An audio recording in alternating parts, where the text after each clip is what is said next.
जय हिंद साथियों, हम लोग राकेश यादव सर का एसएससी बुक का सॉल्यूशन कर रहे हैं, जिसमें आज हम लोग रेशियो एंड प्रोपोर्शन का टाइप 7 का सवाल नंबर 8 to 16 कर रहे हैं। आज का सुविचार, जब खाना खत्म हो जाता है तो प्लेट गंदी ही नज़र आती है, उसी प्रकार जब लोगों को आपसे काम खत्म हो जाता है तो आप में ही सभी कमियां नज़र आने लगती है। इसी के साथ आप मेरा टेलीग्राम चैनल अजूबा स्टडी एसएससी एग्जाम को ज्वाइन करें, इसके लिए लिंक डिस्क्रिप्शन में आपको मिल जाएगा। और हाँ दोस्तों, वीडियो में अंत तक बने रहें और मेरे वीडियो को लाइक और चैनल को सब्सक्राइब करना ना भूलें। तो आइए मेरे भाई सवाल नंबर 8 को करते हैं। सवाल नंबर 8 क्या है वो देखिए। सवाल नंबर 8 है x माइनस वाई अनुपात y माइनस जेड अनुपात z माइनस के। अनुपात दे रखा है 2:3:5। देखिए इसको पहले यहाँ पे लिख लेता हूँ, x minus Y, y minus Z और z माइनस के दे रखा है। सभी का वैल्यू भी दे रखा है मेरे भाई। वैल्यू क्या दे रखा है? 2 दे रखा है, 3 दे रखा है और 5 दे रखा है।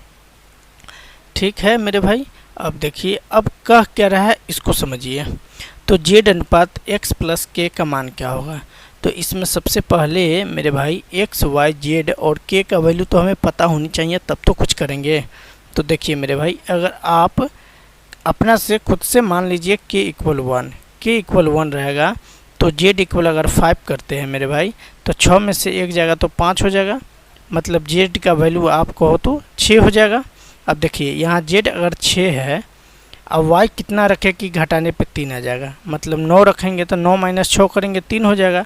अब देखिए ये 9 यहाँ हो गया, अब 9 यहाँ है, कितना में से घटाएंगे 2 हो जाएगा, तो 9 और 2 11, यानी 11 घटाएंगे तब हो जाएगा। तो यहाँ से x y z का वैल्यू हमें प्राप्त हो रहा है, x equal 11, y equal 9, z equal 6 और k इक्वल 1, यही प्राप्त हो रहा है। अब यहाँ से करा है z अनुपात x प्लस k का मान निकालने के लिए। तो z आपका 6 है तो 6 यहाँ लिखो, x आपका 11 है और k आपका 1 है, तो 11 1 12 हो जाएगा। मतलब आप कहोगे सर 1 अनुपात 2 होगा, 6 दूनी 12, 1 अनुपात 2, यही आपका आंसर हुआ। जो कौन सा ऑप्शन आपका? सीधा सीधा ऑप्शन ए दिख रहा है। Correct A will be your correct answer, A वाली। आइए मेरे भाई सवाल नंबर 9 को देखते हैं। सवाल नंबर 9 क्या कहता है, इसको पहले पढ़िए सवाल को ढंग से, तब करेंगे। जब कक्षा ए से 5 बच्चे कक्षा बी में प्रवेश करता है तो दोनों कक्षाओं के बच्चों की संख्या समान होती है। देखिए कितना मतलब घुमा कर बोल रहा है, समझिए चीज़ों को। कर रहा है कक्षा ए में ए से 5 बच्चा बी में चला जाता है तो दोनों कक्षाओं में बच्चों की संख्या समान हो जाता है। देखिए मान लीजिए कक्षा एगो ए है, एगो बी है, इसमें से 5 बच्चा चला जा रहा है। अब कितना बच्चा वो पता नहीं, लेकिन 5 बच्चा चला जा रहा है तो समान हो जा रहा है दोनों, मतलब इसमें 5 हो जाएगा, इससे 5 घट के इसमें 5 जुड़ जाएगा। अब ये दोनों इक्वल हो गया। ठीक है, अब ये दोनों क्या हुआ मेरे भाई? इक्वल हो गया। तो यहाँ से a minus B equal a minus 5, इधर आएगा प्लस 5, यानी 5 और 5 10 हो जाएगा। आप कहोगे हाँ। आगे फिर कहता है यदि 20 से 25 बच्चा ए में प्रवेश कर जाता है, 20 से 25 बच्चा, फिर देखिए उसी तरह ए और बी हम लोग लिखेंगे। ठीक है, ए यहाँ लिखे, बी यहाँ लिखे। अब कह रहा है 20 से 25 बच्चा ए में चला जाएगा तो बी में से 25 घटा लेंगे और ए में 25 ऐड कर देंगे। तब आगे फिर कह रहा है ए में तो कक्षा ए में बच्चों की संख्या कक्षा बी के बच्चों की संख्या से दोगुना हो जाता है। कितना हो जाता है?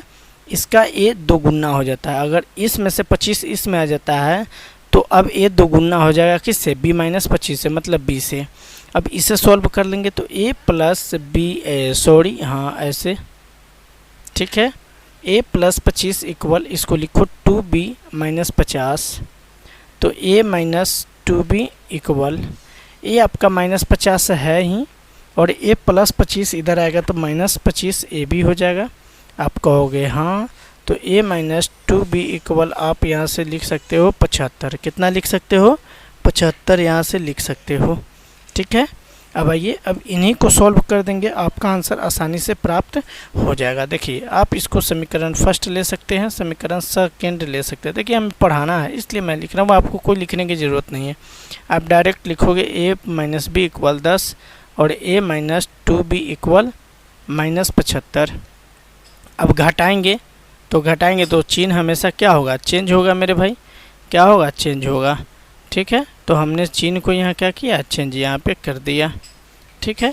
तो ये आपका ए से ए चला जा रहा है और माइनस बी और प्लस 2b, मतलब बी बचेगा, 2 में से गया 1, और ये देखिए 10 और 75 85 हो जाएगा, मतलब बी की वैल्यू 85 हो जा रहा है। तो यहाँ से ए का वैल्यू निकालेंगे, यहाँ पर देखिए 85 यहाँ डालो और a माइनस 85 इक्वल 10, तो ए का वैल्यू यहाँ से कितना आ जा रहा है, 95 आ जा रहा है, ठीक है, 95 आ जा रहा है। तो कह रहा है कक्षा ए और बी के बच्चों की संख्या का अनुपात क्या है। तो देखिए ए और बी का अनुपात लिखते हैं, ए आपका 95 है और बी आपका क्या है, 85 है। यही है मेरे भाई, दूसरा कुछ तो नहीं है। अब देखिए इसे 5 से जब डिवाइड कर लेंगे, 5 से 19 बचे 95 और 5 से 17 बचे 95, तो 19:17 इसका करेक्ट आंसर होगा, जो कौन सा है, 19:17। D4 देवसेना है, ये वाली करेक्ट आंसर है। मेंस का सवाल है 2020 CGL का, ठीक है। आइए मेरे भाई सवाल नंबर 10 को देखते हैं, बहुत बेहतरीन और आसान सा सवाल है। देखिए हम सभी में 2 मेथड बताते चल रहे हैं, एक एग्जाम वाली और एक जो है डिटेल मेथड। एग्जाम वाली अप्रोच बहुत बेहतरीन है। देखिए हमें पढ़ाना है तो हमें कई तरीक़ा से अपडेट होना पड़ता है, लेकिन आपको एग्ज़ाम देना है, आपको एग्ज़ाम को क्रैक करना है। एग्ज़ाम देने के बाद आपसे 20-25 साल बाद भी कोई नहीं पूछेगा कि ये आपके समय में क्वेश्चन आया था तो इसको सॉल्व कीजिए, आपसे नहीं पूछेगा। लेकिन हम लोग को पढ़ाना है तो थोड़ा हम लोग डिटेल में जाते हैं, ठीक है। आप वही एग्जाम वाली अप्रोच को ही ज़्यादा केयर करेंगे और घर में इस मेथड को करेंगे, क्योंकि जब तक ये मेथड आपको नहीं आएगा समझ में, पकड़ में जब तक नहीं आएगा तब तक आप एग्जाम वाली अप्रोच को नहीं कर पाएंगे। आइए देखते हैं 10 नंबर सवाल को। किसी भिन्न का अंश हर से 3 अधिक है जब अंश में 5 जोड़ दिया जाता है और हर में 2 घटा दिया जाता है। देखिए अंश, एक अंश में क्या होता है, नोमिनेटर होता है, एक डिनोमिनेटर होता है, ठीक है। कह रहा है अंश हर से 3 अधिक है। अंश क्या है, हर से 3 अधिक है, मतलब अंश में 3 जोड़ देते हैं तो ये आपका x हो जाता है, ठीक है। यहाँ हर जो है अंश से 3 कम हो गया, यहाँ अंश हर से 3 अधिक हो गया, ठीक है। हाँ ये आगे फिर कहता है जब अंश में 5 जोड़ दिया जाता है और हर में 2 घटा दिया जाता है तो भिन्न इतना हो जाता है। देखिए अभी फ़िलहाल अंश जो है ये आपका x + 3 है और इसमें भी 5 जोड़ दे रहा है, लेकिन इसमें x में 2 घटा दे रहा है, तब भिन्न हो जा रहा है 8/3 हो जा रहा है। क्या आप इसको लिख सकते हैं, x + 8, 5 और 3 8 और x - 2 = 8/3, ये आप लिख सकते हैं, कोई दिक्कत नहीं है। आप क्रॉस मल्टीप्लाई कर लेंगे फर्स्ट में, 3x + 24 हो जाएगा, ये आपका 8x - 16 हो जाएगा। देखिए ये आपका 8x है और ये 3x है, इधर लेंगे तो -5x होगा, नहीं लिखेंगे, क्यों, क्योंकि इधर भी माइनस है। ये 24 प्लस में इधर आएगा तो माइनस में हो जाएगा और वो भी 40 माइनस में होगा, तो इसको हम क्या करेंगे, नहीं लिखेंगे। जैसे यहाँ हम नहीं लिख रहे हैं, x का वैल्यू 8 हो जाएगा, 8 × 5 = 40, x का वैल्यू 8 हो गया। तो एक भिन्न जो है आपका 8 + 3 11 हो जाएगा और हर अंश आपका 11 और हर क्या हो जाएगा आपका 8 हो जाएगा। यही होगा मेरे भाई, कोई दिक्कत वाली बात नहीं होनी चाहिए, समझ में आपको आनी चाहिए, ठीक है। अब ये कह रहा है कि जो 11/8 जो आपका भिन्न आया है, ओरिजिनल फ्रैक्शन जो आया है आपका, उसमें कह रहा है जब मूल भिन्न को 5 से 1/2 से विभाजित किया जाता है। मतलब इसको आप तोड़ लो, यहाँ से 5 दूनी 10 और प्लस 11, यहाँ गुना और यहाँ जोड़ 11/2, तो 11/2 यहाँ लिखो। अब इसी को मल्टीप्लाई वगैरह उल्टा पुल्टा करके कर लोगे, आपका आंसर आसानी से आ जाएगा। देखो 1/4 हो रहा है, 1/4 लिखो या 1:4 लिखो, यही D4 देवसेना आपका करेक्ट आंसर ए वाली होगा। तो आइए मेरे भाई 11 नंबर सवाल को करते हैं, बहुत बेहतरीन और लाजवाब सा सवाल है। सवाल कहता है विपिन और दिनेश के वेतन का अनुपात 5:8 है। देखिए पहले आप विपिन को लिखते हैं, फिर किसको लिखते हैं, दिनेश को लिखते हैं। तो लिखिए यहाँ आप भी और डी से भी काम चला सकते हैं, कोई दिक्कत नहीं है, ठीक है। इसका अनुपात क्या है, 5:8 का है। यदि प्रत्येक के वेतन में 4800 की वृद्धि होता है, इसके भी वेतन में और इसके भी वेतन में 4800 का वृद्धि होता है, तो नया जो अनुपात हो जाता है वो 7 और 10 का हो जाता है। कितना का हो जाता है, 7 और 10 का। नया अनुपात कितने का हो जाता है मेरे भाई, 7 और 10 का हो जाता है। समझिएगा थोड़ा चीज़ों को, देखिए इसमें भी 2 का वृद्धि हुआ, इसमें भी 2 का वृद्धि हुआ। 8 में 2 जोड़े 10, 5 में 2 जोड़े 7 और 2 यूनिट का वृद्धि हुआ, जबकि रुपया में 4800 रुपया का क्या हुआ, वृद्धि हुआ। तो 1 यूनिट का वैल्यू आप यहाँ से 2400 ले लोगे, हाँ, कोई दिक्कत वाली बात आपके मन में नहीं होनी चाहिए। देखिए अब ये 2401 यूनिट का वैल्यू हो गया। तो कह रहा है विपिन का वेतन क्या है। तो विपिन का वेतन जो है अभी एट टाइम वो क्या है 5 का है। तो आप 5 यूनिट का वैल्यू निकाल लोगे, मतलब 5 गुनी 2400 आप यहाँ से कर लोगे। तो देखिए 24 पंचे 120 होता है, मतलब 12,000 रुपये आपका करेक्ट आंसर होगा। ए आपका बिल्कुल करेक्ट आंसर ए वाला है। ये आपका स्मार्ट अप्रोच है और काफ़ी शॉर्ट भी नहीं है और काफ़ी लॉन्ग भी नहीं है। आप एग्ज़ाम में इस तरह चीज़ों को आसानी से कर पाएंगे। कभी कभार क्या है कि आप आवश्यकता से अधिक स्मार्ट अप्रोच लगाने के चक्कर में आपका टाइम यूं ही बर्बाद हो जाता है, तो समय से बचना चाहिए। आइए 12 नंबर सवाल को करते हैं। 12 नंबर सवाल है, नौकरी के लिए कितने आवेदकों ने आवेदन किया था यदि चयनित और गैर चयनित आवेदकों के बीच का अनुपात 19 और 17 का है। देखिए चयनित को आप सेलेक्टेड बोलिए और जो गैर चयनित है उसको नॉन सेलेक्टेड बोलिए, ठीक है। जबकि अब यहाँ टोटल की बात हो जा रही है। देखिए अभी चयनित जो है उसका अनुपात 19 है और जो चयनित नहीं है उसका अनुपात 17 है, मतलब नॉन सेलेक्टेड का। अब इन दोनों को आप जोड़िए, ठीक है। इन दोनों को जोड़िएगा तो टोटल आपका 19 और 17 36 होता है। तो आप यहाँ 36 लिखोगे, ठीक है। आगे फिर कहता है यदि 1200 कम आवेदकों ने आवेदन किया होता और 800 आवेदक कम चुने जाते तो चयनित और गैर चयनित आवेदकों के बीच का अनुपात 2 और 1 का अनुपात हो जा रहा है। कितने का अनुपात हो जा रहा है? 2 और 1 का अनुपात हो जा रहा है। तो देखिए हम पहले टोटल यहाँ लेते हैं और यहाँ पे सेलेक्टेड लेते हैं और उसको भी करते हैं। तो टोटल आपका 36 है, इसमें सेलेक्टेड कितना है? 19 है।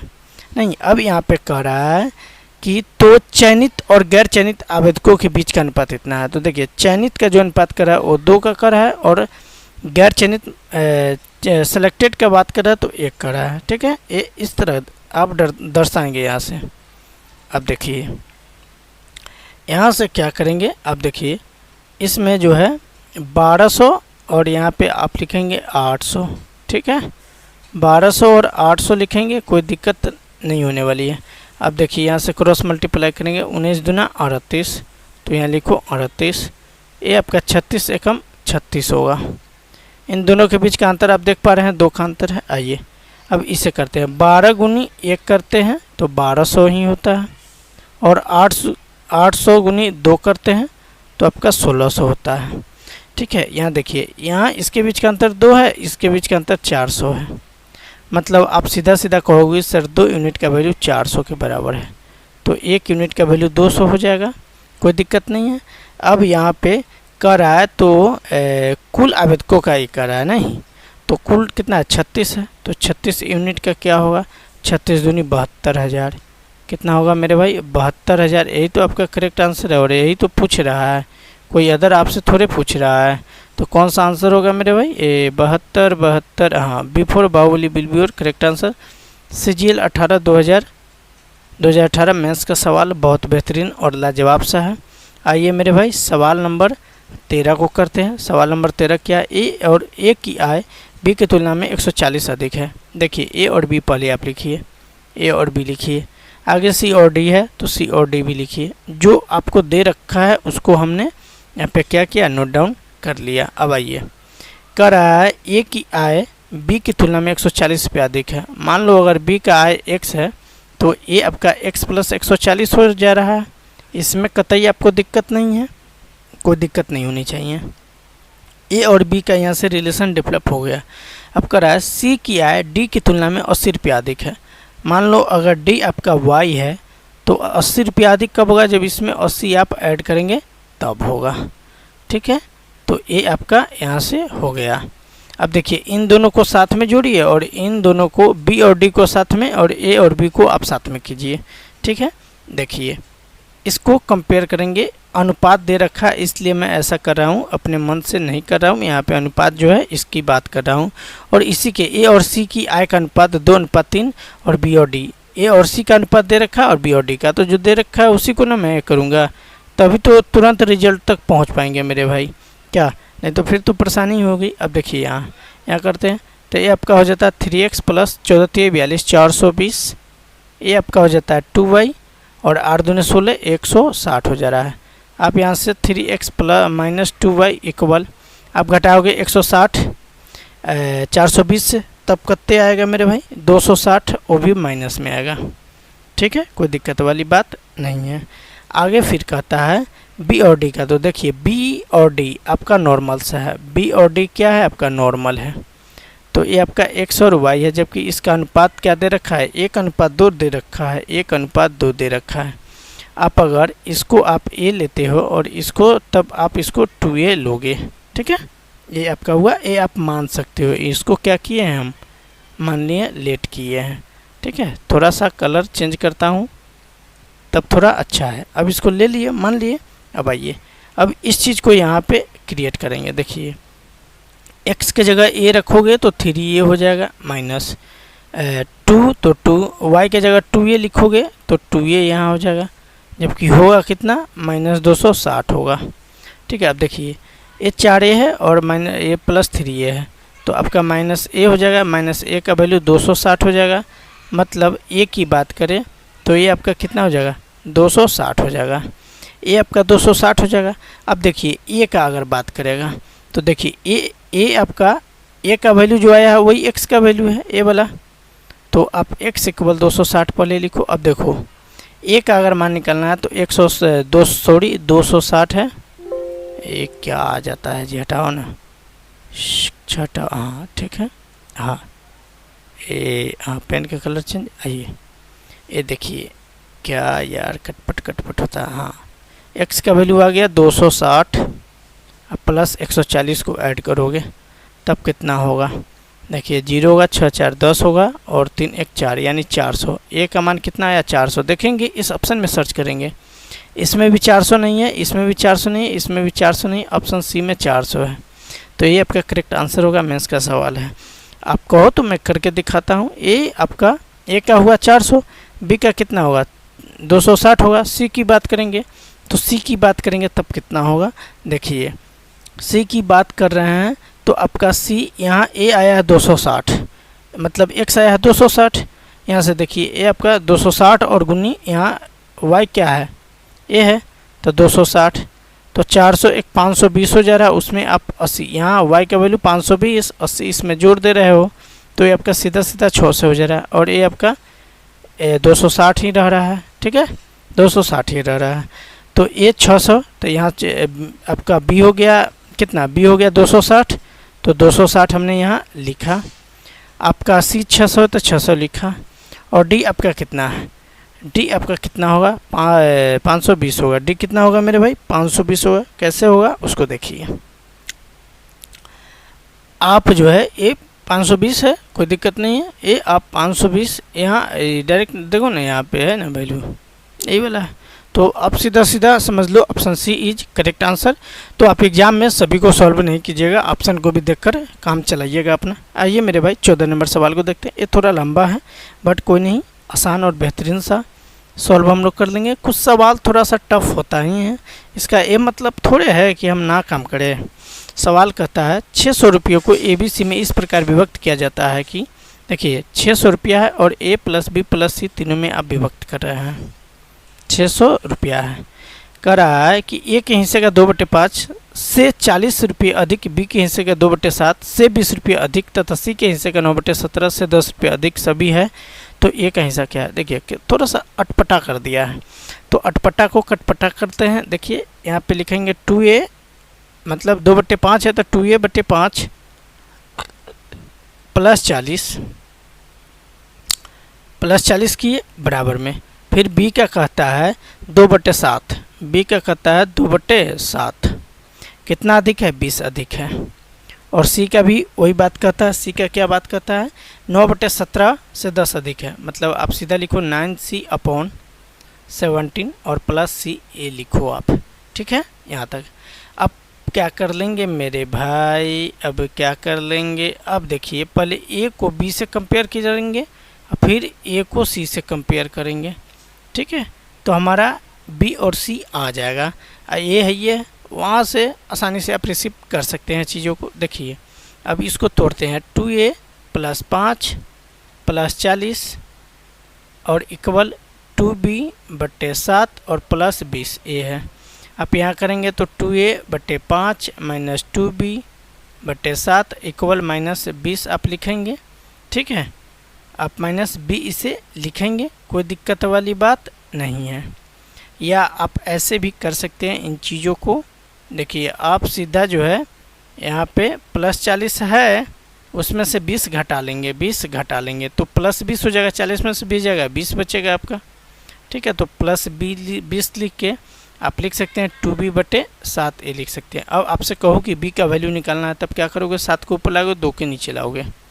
ठीक है, आप ऐसे लिखोगे 2 बटे 5 और +20, और इसमें क्या है 7 बटे 2 से गुना कर लेते हैं और ये आपका बराबर में b हो जाता है। चीज़ें समझ में आ गई, यही होगा।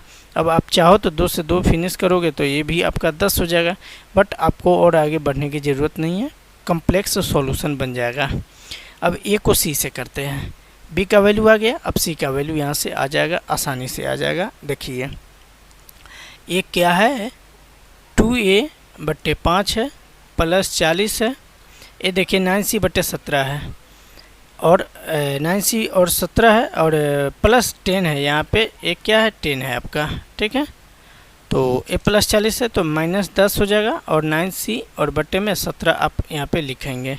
ये आपका हो जाएगा 2a बटे 5 और +30 इक्वल 9c बटे 17।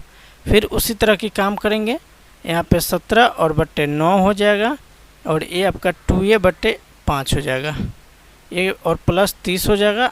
आप इक्वल में c लिख सकते हैं। अब आप ही से बोलूँ कि बताओ बाबू, b और c आ गया और सारा का फॉर्म a जैसा है, तो क्या आप सभी को जोड़ेंगे तो आंसर मेरा आ जाएगा। आप बोलोगे हाँ कोई दिक्कत नहीं है। अब इसको थोड़ा सा और बेहतरीन करो ना, थोड़ा बढ़ाओ, क्या दिक्कत है। इसको करोगे तो 17 दूना 34 बटे 45 हो जाएगा, प्लस 170, ये आपका 40 है ना, और ये आपका 40 है, हाँ 30 तो है, ठीक है। और 17×3 मतलब 510 ए हो जाएगा। आप सभी को जोड़ जाड़ करेंगे तो यहाँ से ए का वैल्यू आप इसके बाद ऐसे फॉर्मेट बता देता हूँ, आप क्या लिखोगे। स्पेस की कमी है इसलिए मेरे भाई मैं पूरे चीज़ों को एक साथ बेहतरीन तरीके से नहीं लिख सकता हूँ, ये मेरी मजबूरी है। ठीक है, आप समझेंगे, मैं केवल एक फॉर्मेट आपको दे रहा हूँ। ए और प्लस 7a बटे 5 प्लस 70, इनको सॉल्व करेंगे तब ये आपका 34a बटे 45 प्लस 170 और बटे 3 इक्वल 600, जो ए वाला 6 से यहाँ आ जा रहा है। अब सॉल्व करेंगे तो ए का वैल्यू आपका यहाँ से 150 आ जा रहा है, और यही तो पूछ रहा है जो कौन सा ऑप्शन है, A for honour will be, और करेक्ट आंसर ए वाली है। देखिए मेरे भाई कुछ सवाल ऐसे हैं जो काफ़ी जटिल होते हैं, आप उसको एग्ज़ाम में छोड़ के चले तो बेहतर है, समय मिले तो बनाइए वरना छोड़ दीजिए। इतना लंबा लंबा सवाल करेंगे, हालांकि इसके लिए भी ट्रिक है, ऑप्शन की सहायता लेके हम बना सकते हैं। ठीक है, वो कैसे, हम थोड़ा सा देखते हैं, पेज को निकालते हैं, न्यू वाले पेज को, और देखते हैं यहाँ से।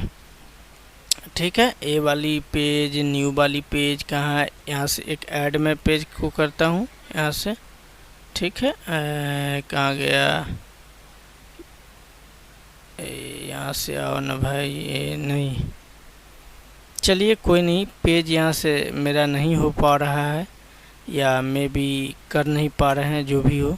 आइए 15 नंबर सवाल को करते हैं। कभी वैसा होगा तो इन सवालों का भी सॉल्यूशन मैं अच्छी तरह से दे पाऊँगा, इतना मेरा प्रयास रहेगा, अभ्यास छोड़ी नहीं। किसी रेजिमेंट में युद्ध से पहले अफसरों का जवान का अनुपात 3 और 31 का था। युद्ध में 6 अफसर और 22 जवान मारे गए, यह अनुपात 1 और 3 का हो गया। युद्ध से पहले रेजिमेंट में अफसरों की संख्या क्या थी, ये बताना है। देखिए ऑफिसर अफसर को बोलते हैं और सोल्डर सैनिक को बोलते हैं।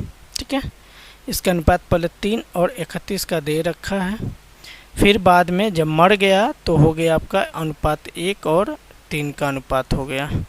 ठीक है, कोई दिक्कत वाली बातें नहीं है। आइए अब दे रखा है कितने जवान ऑफिसर मरे, 6 और 22 जवान मरे। ठीक है, 31 गुनी 1 करेंगे, यहाँ से 31 आ जाएगा, और ये आपका क्या हो जाएगा, यहाँ 13 ना है, हाँ वही तो बोल रहे हैं, हाँ ये 13 है, तो 13 39, इसके बीच का गैप देखेंगे 8 का गैप हो रहा है। आइए ये आपका 13×6 78 हो जाएगा, आप 78 यहाँ लिखेंगे, 22 से कम 22 लिखेंगे। इन दोनों के बीच का आप गैप देखेंगे, 56 का गैप हो जा रहा है। अब देखिए 8 का 56 8 यूनिट है 56 के बराबर, तो 1 यूनिट 7 के बराबर है। अब वही कर रहा है, तो युद्ध से पहले रेजिमेंट में अफसरों की संख्या क्या थी, तो युद्ध से पहले 3 यूनिट अफसर था, मतलब 3 गुनी 7 21 हो जाएगा। देखिए यही आपका करेक्ट आंसर होगा। आप अगर चाहो तो इस सवाल को बाई ऑप्शन बनाओगे तुरंत ही बन जाएगा। जैसे देखिए सीधा सी बात है, 21 होगा मेरे भाई, ये आपका गलत है, 21 होगा। सीधा सी बात है मेरे भाई, ऐसा थोड़े कि अफसर या सैनिक या आदमी कोई भी मरता है तो 1.5 गो आदमी मरता है, 2.5 गो आदमी मरता है, या 2.5 गो आदमी आ रहा है, 1.5 गो आदमी जा रहा है, ऐसा नहीं है। या तो 1 हो जाएगा, 2 हो जाएगा, 200 हो जाएगा, 300 हो जाएगा, 250 आदमी थोड़े, 250 आदमी जा सकता है, 2.5 आदमी थोड़े जाएगा, ठीक है ना। तो इस तरह करके बाई ऑप्शन आप कर सकते हैं चीज़ों को। जैसे देखिए यहाँ 3 दे रखा है, यहाँ 3 दे रखा है, कह रहा है मरने से पहले अफसर की संख्या कितना है, तो 3 यूनिट है। अब देखेंगे 3 से इसमें 30 नहीं भाग लगेगा, 38 नहीं भाग लगेगा, 28 नहीं भाग लगेगा केवल और केवल सी नंबर 21 को 3 से भाग कर सकते हैं 7 बार में। तो ऐसे भी चीज़ों को तुरंत किया जा सकता है, एग्जाम वाली अप्रोच ये है। तो धीरे धीरे हम लोग प्रयास करेंगे चीज़ों को स्पष्ट करने का। आइए मेरे भाई 16 नंबर सवाल को करते हैं और आज के सेशन का आखिरी नंबर सवाल को करते हैं। 16 नंबर सवाल क्या है, देखिए करा एक पुस्तकालय में कहानियों की पुस्तक और अन्य पुस्तकों का अनुपात 7 और 2 का है। देखिए कहानी के जो बुक है उसको स्टोरी बुक लिख सकते हैं और अन्य बुक है उसको अदर भी लिख सकते हैं, ठीक है। ऐसे लिखेंगे पहचान करने के लिए। पहले था 7 और 2 का रेशियो में, ठीक है। 1512 और पुस्तकें आ गई तो अनुपात बदल के हो गया 15:4। अब थोड़ा सा यहाँ फंसाने वाली ये बात है मेरे भाई कि देखिए 1500 पुस्तक बढ़ गया तो सही है, ये आपका 15 हो सकता है, लेकिन ये तो बढ़ा नहीं है, फिर भी ये बढ़ गया। तो इसमें क्या करेंगे, 2 से मल्टीप्लाई कर लेंगे तब ये हो जाएगा। मतलब ये हो जाएगा कि आप यहाँ पे लिखोगे 7 दूने 14 और 1 4। अब देखेंगे 1 यूनिट बढ़ा, वो कितना 1 यूनिट बढ़ा, जबकि संख्या में बढ़ा 1512 यूनिट। अब देखिए एक कह रहा है पुस्तकों की संग्रह किया गया था, ठीक है। अब समझेंगे ये 7 दूने 14, यानी 1 यूनिट का वैल्यू ए है, तो सॉरी यहाँ 14 यूनिट का वैल्यू है, ये आपका 14 यूनिट का वैल्यू है। तो 1 यूनिट का वैल्यू ऐसा जाएगा 1512 और बट्टे में 14, 14 एकम 14 और 14 अट्ठे 112, यानी 1 यूनिट का वैल्यू 18 हो जाएगा, ये 18 हो जाएगा। यही तो आपका करेक्ट आंसर सॉरी 108 हो जाएगा, 108 बार में जाएगा। जो ऑप्शन ए है ये आपका करेक्ट है। आप चाहो तो दूसरी तरीका ये यूज कर सकते हो कि कह रहा है पहले थी पुस्तक कितना 7 अनुपात के बराबर और बढ़ा कितना 1512, यानी आप कहोगे सर ये अदर है, 7 यूनिट का वैल्यू 1512 है, तो 7 + 2 ये आपका 7 + 2 क्या होगा 9 होगा। तो 9 यूनिट का क्या होगा वैल्यू, तो 1512 और बट्टे 7 और गुनी 9। देखिए 7 दूने 14, 7 एकम 7 और 7 छक 42। अब 216 गुनी 9 करेंगे, 9 छक 54, 9 5 14 और 18 और 1 19, यानी 1944। अब देखिए इस सभी ऑप्शन में 1944 को जोड़ेंगे, सभी ऑप्शन में 1944 को जोड़ेंगे। उसके बाद ये 15 और 4 19 है, 15 और 4 19 है। ये अदर मेथड है जो हम यूज करने वाले हैं। देखिए अब 1944 है, 1944 में 108 आप लिखिए और इसको जोड़ लीजिए पहले, 8 4 12, 4 1 5, 9 1 10, 2 20 54 हो जा रहा है। कितना हो जा रहा है 20 54 हो जा रहा है। इस 20 54 को आप जो है 19 से भाग करेंगे। कितना से भाग करेंगे 19 से भाग करेंगे, तो 19 से कम 19 हो जाएगा, 1 और 5 हो जाएगा, 1 और 5 हो जाएगा। ये 20 54 नहीं होगा, ये 2 ना है, हाँ ये 2 है और ये आपका 52 हो गया। तो 19 अट्ठे 152 होता है, ठीक है। तो इस तरह भी बाई ऑप्शन आप चीज़ों को सॉल्व कर सकते हैं। 18 आपका आ जा रहा है, ठीक है, पूरी कट जा रहा है 19 ए, बाकी आपका नहीं कटेगा, कोई भी आपका पूरा 19 से नहीं कटेगा। आप देख लो ट्राई करके, कैलकुलेटर वगैरह है आपके पास तो आप यूज़ करके देख लो, बट वो नहीं करोगे क्योंकि एग्ज़ाम में जो है ये वाली नहीं काम करेगा। आप देखोगे इस तरह जोर से आप खुद से प्रैक्टिस करोगे वहाँ पे कैलकुलेटर वगैरह जाने की कोई सुविधा नहीं होती, आपको पूरी तरह पता है। तो मेरे भाई वीडियो अच्छी लगी हो तो लाइक, सब्सक्राइब और शेयर कर दे, और दोस्तों टेलीग्राम चैनल ज्वाइन करना ना भूलिए।